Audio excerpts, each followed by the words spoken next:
മേഘവിസ്ഫോടനവും മിന്നൽ പ്രളയവും ഉണ്ടായ ഉത്തരാഖണ്ഡിലെ ഉത്തരകാശിയിൽ കുടുങ്ങിയ 28 മലയാളികളും സുരക്ഷിതർ. ഗംഗോത്രിക്ക് സമീപം കുടുങ്ങിയവരെ ITBP ക്യാമ്പിലേക്ക് മാറ്റി.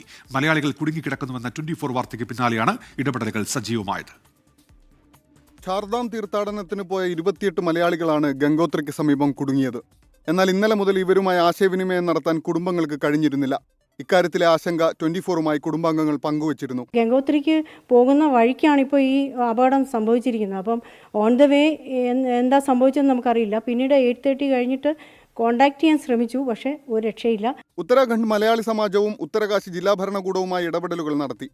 28 പേരും സുരക്ഷിതരെന്ന് ഉച്ചയോടെ വിവരം. ബേരോഘാട്ടി ITBP ക്യാമ്പിലേക്ക് ഇവരെ മാറ്റി. ഇതുവരെ അവര് സേഫ് ആയിട്ട് ഒരു സ്ഥലത്ത് അങ്ങോട്ടും ഇങ്ങോട്ടും പോകാൻ പറ്റാത്ത രീതിയിൽ റോഡ് ബ്ലോക്ക് ആയതുകൊണ്ട് 5 ബസ്സുകളോളം പിടിച്ചു ഒരിടത്ത് നിർത്തിയിട്ടുണ്ട്. അവരപ്പോൾ അതിനകത്ത് തന്നെയുണ്ട്. സുരക്ഷിതരാണെന്ന് കുടുങ്ങിയവർ ബന്ധുക്കളെ അറിയിച്ചു. എല്ലാവരോടും എല്ലാവരും വിളിച്ചു ഞങ്ങളിവിടെ സേഫ് ആണ്, ഞങ്ങൾക്ക് ഒരു പ്രശ്നമൊന്നുമില്ല, റൂമും ഭക്ഷണവും എല്ലാം ഉണ്ട്.